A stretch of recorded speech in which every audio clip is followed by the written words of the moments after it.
Con ellos vamos a estar hablando de esta miniserie documental Depp vs. Heard, que cuenta todo lo que fue ese escandaloso juicio por difamación entre estos dos populares actores, Johnny Depp y su exesposa Amber Heard. Bienvenidos, un gusto conversar con ustedes. Un gusto para nosotros estar aquí, para mí personalmente, Lila, en este espacio. Simón, gran abrazo. Que por cierto, hablando de este juicio tan polémico, recuerdo que una vez se da el veredicto final. Y la verdad es que creo que no ganó nadie, todo el mundo salió perdiendo y quien ganó fue la prensa amarillista, quienes ganaron fueron los productores de esta miniserie documental, quienes ganaron son todas esas personas que estaban más bien haciendo seguimiento y comentando día a día la polémica, lo escandaloso, lo terrible que se ventiló en ese juicio. Vamos a poner en contexto, Simón, cómo se llega a ese tribunal, a esa corte en la que se expuso de todo.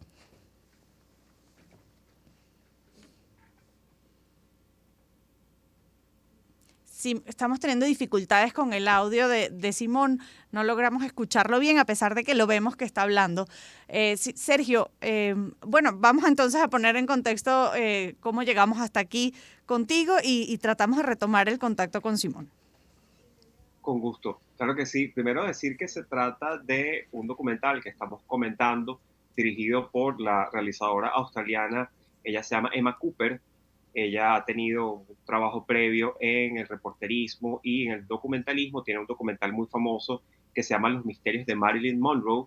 Uh-huh. Y aquí, para contextualizar, estamos en presencia de un documental que está hecho sobre la base de material de archivo, lo que llaman en rigor en propiedad, según el punto de vista del teórico en la materia del documentalismo, que es Bill Nichols, un documental de corte expositivo, en donde se mezclan imágenes de archivo, testimonios y hay ciertos voiceovers, pero poco más es lo que aporta creativamente el documental, reconstruyendo lo que fue, Lila, el caso muy polémico, muy escandaloso del año pasado, el 2022, que transcurrió como si fuese prácticamente, algunos dicen, como un circo, como un coliseo contemporáneo, al Sí, estilo, señor. por ejemplo, de lo que fue aquel escandaloso juicio de O.J. Simpson, pero con TikTok.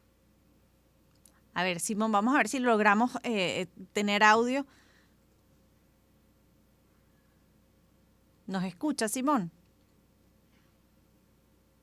Oye, qué lamentable no tener De la pronto por posibilidad de teléfono hacerle un escucharlo. contacto, claro, intentarlo por teléfono, Sí, vamos, capaz, puede vamos a funcionar. ver si es posible entonces conectarlo vía telefónica para poder escuchar sus opiniones. ¿Qué representa Johnny Depp y Amber Heard en la industria del espectáculo y por qué, más allá de los detalles tan escabrosos que se discutieron en ese juicio y al que toda la opinión pública tuvo acceso, porque además durante todo el juicio era prácticamente la portada de la mayoría de la prensa, las nuevas incidencias, los nuevos argumentos, los gestos que se hacían o se dejaban de hacer en plena corte, en pleno tribunal? Así es, sí, primero, para que la gente lo recuerde, Johnny Depp, uno de los actores más importantes de su generación, él empieza primero a trabajar en el cine independiente con directores de la talla de John Waters y uno que catapulta por completo su fama, que es el director Tim Burton, quien por cierto está de cumpleaños el día de hoy o en días recientes, y con el que hace películas espléndidas como la dedicada al peor director de la historia del cine, que se llama Ed Wood, interpretada magníficamente por Johnny Depp.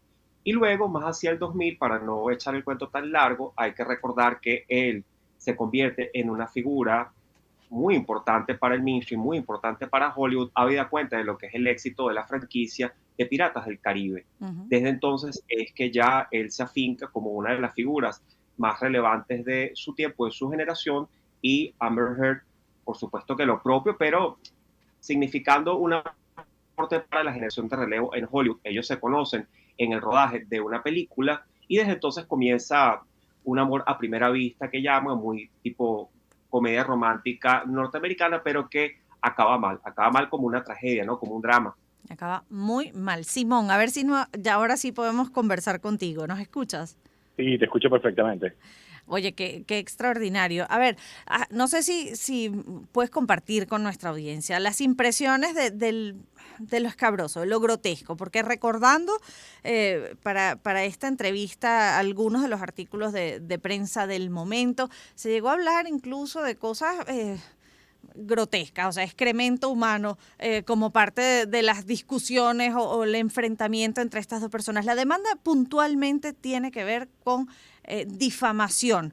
Johnny Depp reclama a su expareja perjudicarlo en términos laborales, económicos, manchando su nombre con acusaciones de violencia. ¿Qué impacto ha tenido esto para ambos después de un juicio en el que se expuso lo peor de una relación de pareja y además fue tan público? ¿Se puede hablar de una victoria por parte de Johnny Depp? ¿Queda bien parado después de esto?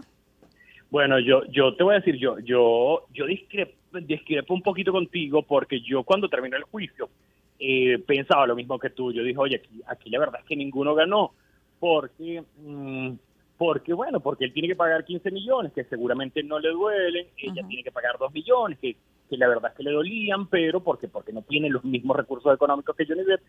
Y sin embargo, han pasado varios meses, y cuando uno ve el documental, te das cuenta que quien ganó fue Johnny Depp. Y cuando lo ves en este momento parado, consolidado como lo que es, como una gran estrella de Hollywood, a pesar de que ya nosotros manejábamos un contexto, sabíamos que se trataba de un actor muy totémico, un actor donde pasa y la gente casi que se le arrodilla. Lo vimos durante el juicio, muchísima gente esperando en las afueras del juzgado y esperándolo para saludarlo, para hacerle como una reverencia. Yo sí creo que lo que vimos, yo escuchaba hace unos días, escuchaba a alguien que decía, oye, yo no voy a ver ese documental porque lo que resaltó allí fue lo escatológico, y la verdad es que cuando ves el documental tiene unas aristas sumamente interesantes.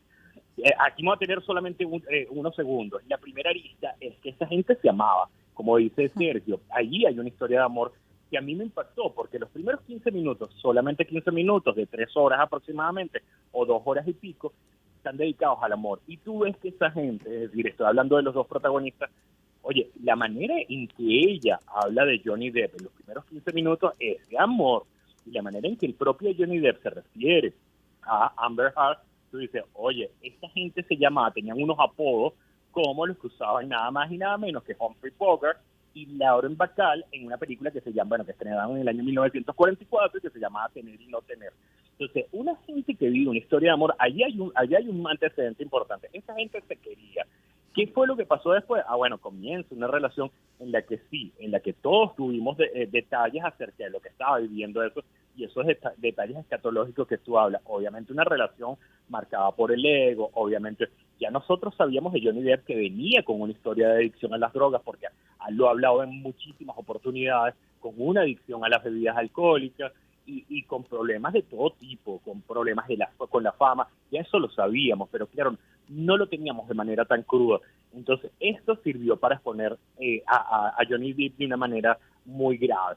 Pero yo creo que la otra arista importante de este documental es el tema de las redes sociales. Y creo que es allí donde se centra el documental, porque este es un juicio que se celebró, en primer lugar se celebró en Virginia, donde no se debía celebrar. Pero ¿qué sucede? Que el Washington Post, que a decir verdad es el primer involucrado en este juicio, porque ella escribió una columna contra Johnny Depp, a pesar de que no lo nombraba en esa columna, y los abogados de Johnny Depp dijeron, bueno, vamos a llevarnos el juicio, vamos a trasladarlo completamente a Virginia. ¿Por qué Virginia? Porque Virginia tiene unas leyes que están precisamente afincadas en el tema de la violencia doméstica, y se lo llevaron allá. ¿Por qué? Porque era un arma que le servía a Johnny Depp. Y yo creo que lo que vimos, yo creo que Sergio lo clasificó perfectamente, pues terminó siendo un circo en el que los verdaderos protagonistas terminaron siendo los influencers, no periodistas, sino influencers fanáticos de Johnny Depp que se colaron. Hay un detallito, ya para darle la palabra a Sergio, que me parece importante, y es que al final del documental nos damos cuenta que hubo una campaña muy rara a favor de Johnny Depp, porque vemos cómo se utilizaron bots, es decir, cómo se utilizaron las redes sociales para crear una matiz de opinión que muchos dicen que terminó por influenciar al juicio. ¿Por qué? Porque primero la jueza le abrió al público, a cualquier persona le abrió el juicio, cosa que no ha debido suceder, y luego los influencers comenzaron a hacer transmisiones, podcast, a ganar dinero con este juicio, porque Claro. tenían acceso a él, y se convirtió en un negocio terrible. Entonces, y aquí termino, los miembros del jurado tuvieron 10 días para salir a la calle, y es imposible, era imposible. Uno que vivía todos los días conectados con qué era lo que decía Amber Heard, con el tema de los excrementos sobre la cama. Es decir, era imposible no influenciarse. Entonces ahí hay unos temas interesantes que tienen que ver con el derecho, que tienen que ver con las redes sociales, de cómo todo este juicio funcionó mal, muy mal. Claro, que además tienen que ver lo comentaba Sergio, estas nuevas generaciones que no vivieron el juicio de O.J. Simpson y lo que representaba esa transmisión en vivo y cómo era vivido como una entrega, una serie capítulo a capítulo, todos los días una nueva entrega de ese juicio, tanto así que la gente se reunía a ver lo que ocurría en esa corte, y eso se reprodujo en el año 2016, fue llevado como parte de esta serie American Crime Story y permitió mostrar esa dinámica entre los medios de comunicación, la opinión pública y lo que estaba pasando en el marco de la justicia criminal en los Estados Unidos. Se revive de alguna manera con este juicio que se hace público y que se vive minuto a minuto. ¿Qué impacto, Sergio, ya en los 3 minuticos que nos quedan para despedir, qué impacto crees que tenga esto en esa dinámica, en que haya habido personas que a través de plataformas como por ejemplo Twitch hayan podido capitalizar de una manera tan extraordinaria lo que ocurría en una corte y tenía implicaciones legales muy serias? Claro, estamos viendo ahorita que esto pareciera que se va a convertir como en una suerte como de precedente, pareciera que despertando muchos sentimientos encontrados por los resultados que arrojó este juicio en específico, y en donde, ya para terminar, yo lo que digo es que el documental arroja una luz allí interesante respecto a un tema inquietante, que es preguntarnos qué es hoy en día la verdad, y preguntarse, ¿estamos viviendo en una etapa de verdad o más bien de posverdad, en donde lo que determina el juicio al final del día son más las emociones que las razones? De modo que allí yo creo que está el aporte sustantivo de este documental, en donde por último también aporta al final una coda, un epílogo, en donde se muestran otras evidencias que van a permitir futuras conversaciones sobre este caso. Hablaba Sergio Monsalve. Simón, para despedir, otra de las cosas que me llama la atención es el morbo por saber, por descubrir. Estamos hablando de la intimidad de dos personas y nos abrogamos el derecho, lo sentimos como que tenemos acceso ilimitado porque hay algunas plataformas que nos permiten o nos hacen sentir ese acceso. Desde el punto de vista de discusiones éticas, ¿qué está planteado? No, oye, yo estoy de acuerdo con lo que dice Sergio.